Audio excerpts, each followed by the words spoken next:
Je vous salue. Bienvenue sur notre chaîne. Comment s'approcher du Père Céleste? Tel est le titre que je viens partager avec vous.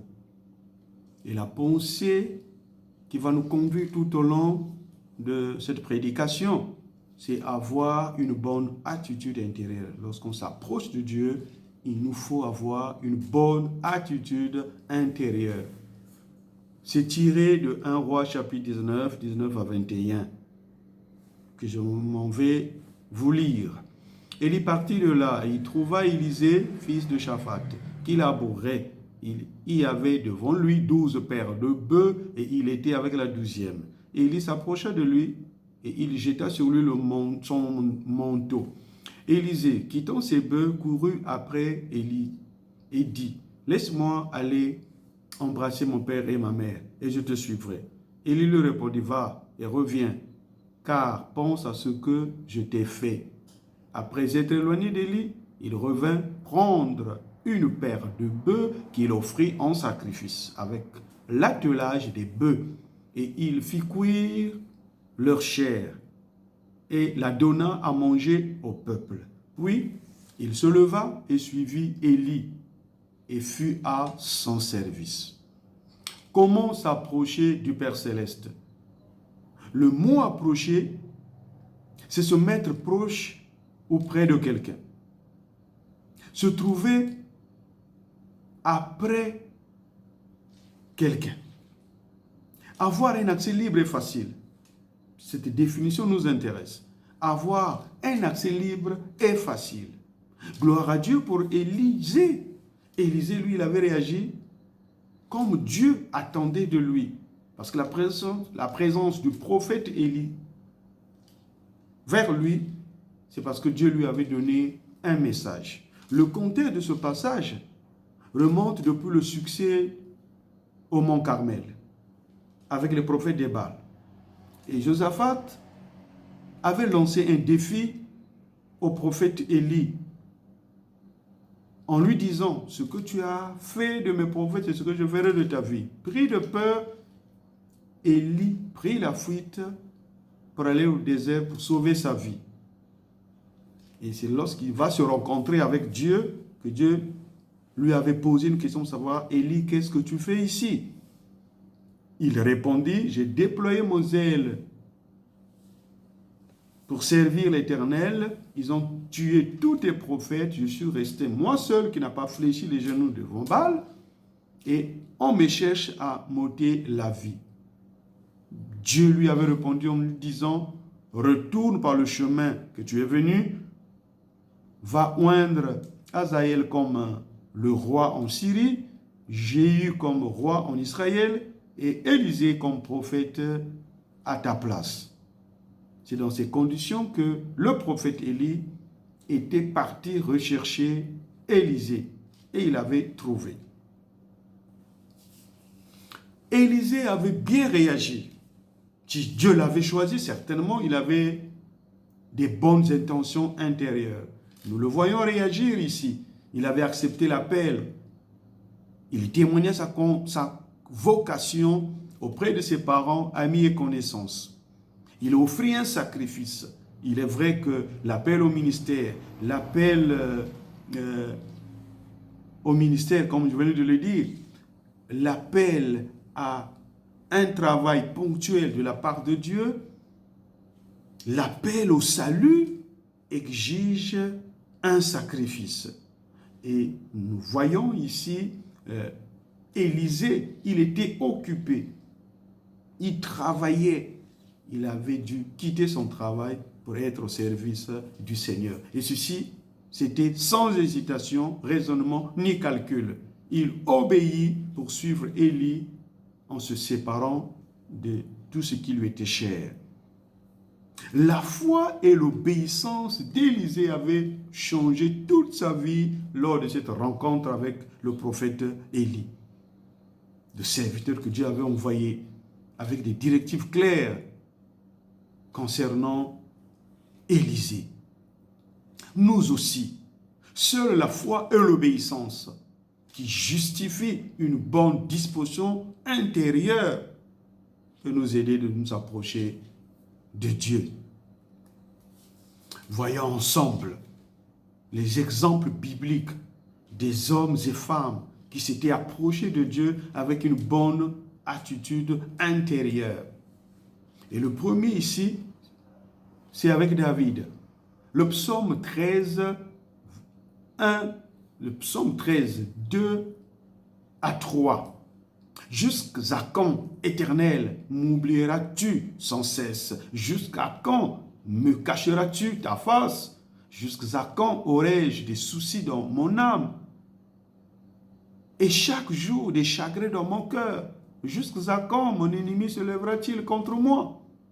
David avait une illusion. Il se disait que Dieu l'a oublié, que Dieu lui a caché sa face, que Dieu ne répondait pas, que les promesses tardaient. Heureusement pour lui, la foi et l'obéissance l'avaient poussé d'aller dans la présence de Dieu pour en savoir un peu plus. Alors que nous, lorsque nous sommes dans des difficultés pareilles, où tout ne semble pas marcher, où c'est le contraire de ce que nous attend, on trouve en Dieu de l'injustice. Et dans cette position, souvent, on n'a pas le temps d'aller vers Dieu. C'est une position très grave pour nous, enfants de Dieu ou serviteurs de Dieu. Quelle que soit la situation, la foi et l'obéissance doivent nous conduire dans la présence de Dieu pour en savoir un peu plus. Et David, malgré toutes ces réalités, la foi et l'obéissance l'avaient aidé d'aller dans la présence de Dieu pour en savoir un peu plus. Parce qu'il avait une bonne disposition de cœur. Et cette bonne disposition de cœur n'éloigne pas les réalités, les épreuves de la vie. Le deuxième point, c'est avec le centenier. Matthieu 8 et 10. Le centenier répondit, « Seigneur, je ne suis pas digne que tu entres sous mon toit, mais dis simplement un mot et mon serviteur sera guéri. » Après l'avoir entendu, Jésus fut dans l'étonnement. Et il dit à ceux qui le suivaient, « Je vous le dis en vérité, même en Israël, je n'ai pas trouvé une aussi grande foi. » Comment Jésus a parlé de cela? Certainement. Et c'est clair, le centenier, quoi qu'il était païen, il était un officier romain qui avait la responsabilité de commander une bataillon de 100 soldats. Il connaissait la définition, les effets de l'autorité, du pouvoir, le commandement. Quand on a intimé l'ordre, il savait, il connaissait cela. Et nous trouvons en ce centenier qu'il avait un contenu. Sa croyance avait un contenu. Sa croyance avait un contenu, une définition qui soutenait une vérité biblique, c'est-à-dire l'autorité. C'est pourquoi il a dit à Jésus, dis simplement un mot, je reconnais que tu viens du ciel, que tu es l'autorité suprême, universelle. Dis simplement un mot et mon serviteur sera guéri. Pourquoi il avait dit tout ça? Il connaissait l'enseignement de la loi de Moïse. Il savait qu'un juif ne peut pas entrer dans la maison d'un païen au risque de se faire impur. Et lui, il n'avait pas voulu cela. Il n'avait pas aussi fait une manœuvre pour déplacer le malade. Mais en reconnaissant l'autorité de Jésus, il a dit, dis simplement un mot, moi je crois que le mot que tu vas libérer, mon serviteur sera guéri. Quand on s'approche de Dieu, quel est le contenu de notre croyance? Quel est le contenu de notre croyance pour nous? Est-ce que le besoin qui nous amène vers Dieu a un contenu en rapport avec les Saintes Écritures? Est-ce qu'il y a un passage biblique qui nous encourage à fonder notre foi pour que le besoin que nous exprimons, qui nous amène d'ailleurs dans la présence de Dieu, que nous obtenions la réponse? Quel est ce contenu-là? C'est une attitude intérieure. Le troisième point, c'est avec la femme à la perte de sang. Matthieu 8, 20 à 22. Voici, une femme atteinte d'une perte de sang depuis 12 ans s'approcha par derrière et toucha le bord de son vêtement, car elle disait en elle-même, si je puis seulement toucher son vêtement, je serai guéri. Jésus se retourna et dit, en la voyant, prends courage ma fille, ta foi t'a guéri. Et cette femme fut guérie. Quelle était la bonne attitude intérieure de cette femme? C'est vrai, nous connaissons les commentaires. Pendant 12 ans de souffrance, il avait dilapidé, pas vraiment dilapidé, mais il avait perdu ses biens, son argent pour trouver la guérison. Mais la renommée de Jésus l'avait amené à avoir une bonne attitude intérieure. Ce jour-là, elle s'était dit, donc elle avait un langage intérieur. Ce que nous proclamons, ce que nous déclarons, est-ce que c'est en harmonie avec nos pensées? Parce que le vrai langage, la vraie foi, c'est le système de notre pensée. Qu'est-ce qui est rempli dans nos pensées, dans nos idées? Et c'est la parole de Dieu, la crainte de Dieu, ou c'est les plaisirs de ce monde qui sont bourrés dans notre tête. Et la foi n'est que verbale. Elle n'est pas intérieure. Elle avait un langage intérieur. Elle s'était dit, si je puis simplement toucher le bord de son vêtement. Elle connaissait l'interdiction. Une femme impure ne pouvait pas s'approcher d'un homme au risque de contaminer l'impureté. Elle savait cela. Mais laissez-moi vous dire que lorsque nous avons la foi, rien ne peut nous arrêter. Rien ne peut nous arrêter lorsque nous avons la foi. Le langage intérieur dans la vie de cette femme pendant qu'elle s'approchait du Seigneur, sa foi avait dépassé les limites établies par la loi. Nous aussi, nous devons avoir ce langage intérieur pour vaincre toute muraille. Toute muraille, la muraille de la maladie, la muraille du verdict médical, la muraille du chômage, du célibat, des coutumes et des traditions ou des limites que nous nous sommes imposées nous-mêmes. Elle avait bravé tout cela. Elle, parce qu'elle avait un langage intérieur. Nous aussi, nous avons ce langage intérieur, la confiance en Dieu. La Bible dit, le juste vivra par la foi et non par la vue.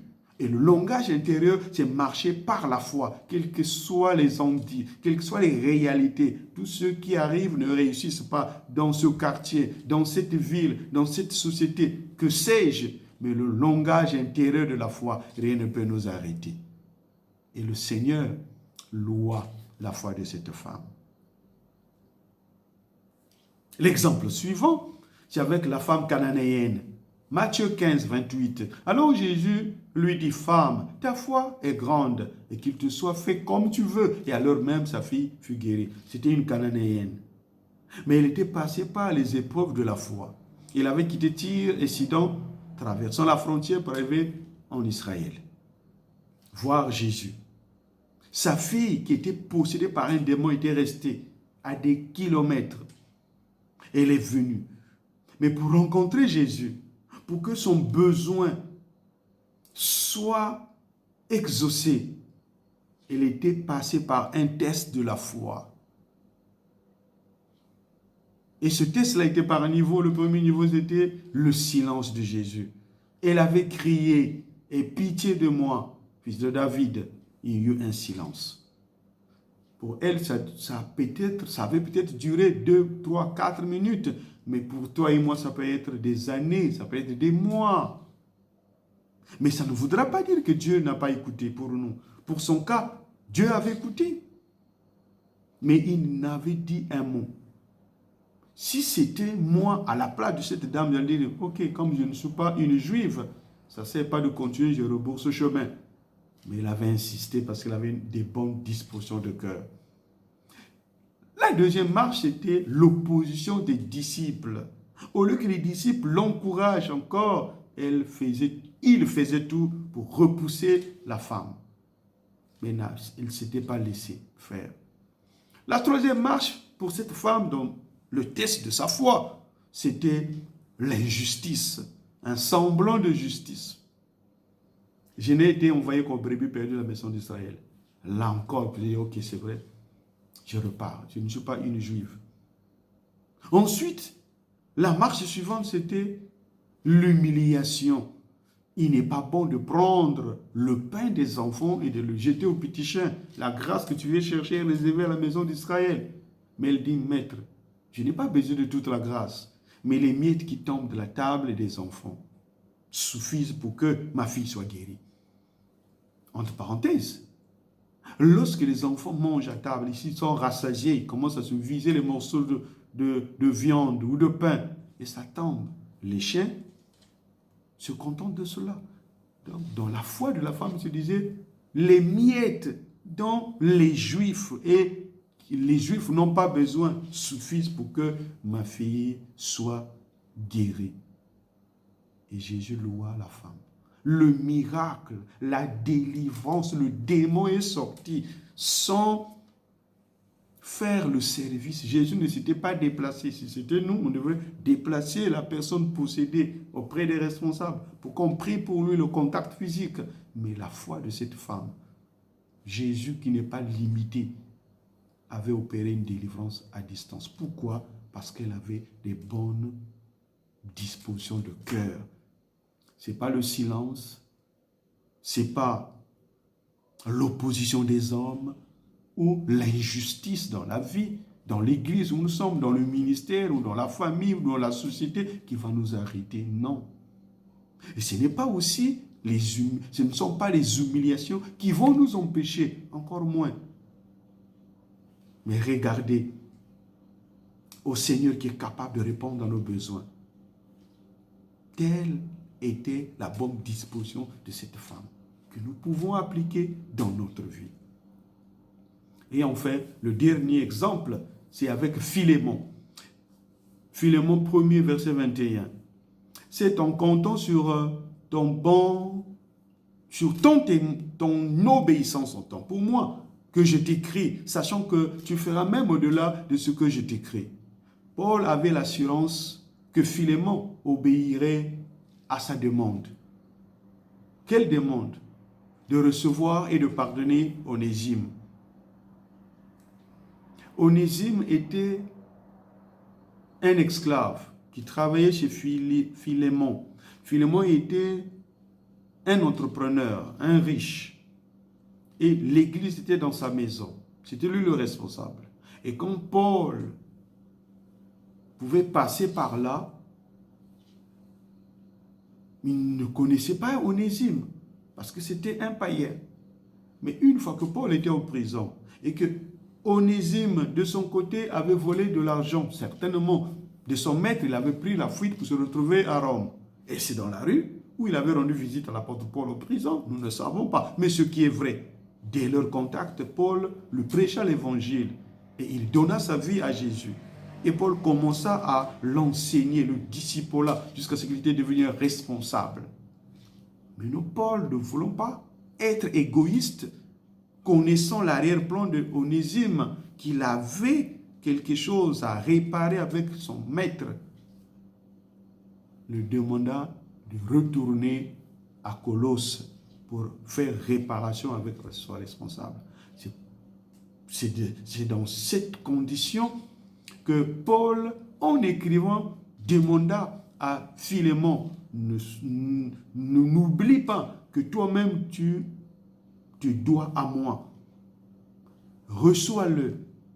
Et s'il te doit, mets ça sur mon compte. Mais ce qui est encourageant, c'est que Philémon était un frère obéissant. Est-ce que nous sommes obéissants au conseil, à la parole de Dieu, aux orientations que Dieu donne au travers de ses serviteurs qui nous dirigent? Est-ce que nous sommes obéissants? Mais nous, si nous ne sommes pas obéissants, c'est que nous sommes désobéissants. Et lorsque nous nous approchons dans la présence de Dieu avec la désobéissance, est-ce qu'on peut trouver gain de cause? Non. Soyons obéissants. C'est une attitude intérieure favorable pour s'approcher de Dieu. En conclusion, le succès chrétien de nous approcher près de Dieu dépend de la foi et de l'obéissance au conseil et à la parole de Dieu. Nous avons besoin de Dieu, c'est nous qui avons besoin de Dieu. De ce fait, à nous de revoir notre manière de s'approcher de lui avec endurance comme David, en ayant un contenu biblique comme le Santé Dieu, en ayant un langage intérieur comme la femme à la perte de sang qui avait bravé toutes les limites pour arriver au miracle. Avec la persévérance dans l'épreuve de la foi, comme la femme cananéenne, quel que soit le silence, ne baisse pas les mains, quelle que soit l'opposition, continue, quelle que soit l'humiliation ou l'injustice, ne baisse pas les mains. Le miracle est au bout des efforts, c'est-à-dire la persévérance avec Dieu. Sans l'obéissance et la foi, il nous serait difficile. Et nous avons terminé avec l'exemple de Philémon qui était obéissant. Ma prière pour vous est que le Seigneur vous soutienne. Si vous prenez un engagement, qu'il vous soutienne. D'avoir désormais une bonne attitude intérieure en allant vers le Père Céleste. Que Dieu vous bénisse. Merci.